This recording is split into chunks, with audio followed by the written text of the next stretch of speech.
గాంధీ పుట్టిన దేశమా ఇది, నెహ్రూ కోరిన సంఘమా ఇది, సామ్యవాదం రామరాజ్యం సంభవించే కాలమా, గాంధీ పుట్టిన దేశమా. సస్యశ్యామల దేశం అయినా నిత్యం క్షామం,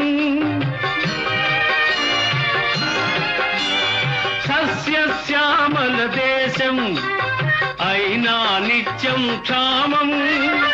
ఉప్పొంగే నదుల జీవజలాలు, ఉప్పు సముద్రం పాలు, యువకుల శక్తికి భవితవ్యానికి ఇక్కడ తిలోదకాలు. ఉన్నది మనకు ఓటు, బ్రతుకు తెరువుకే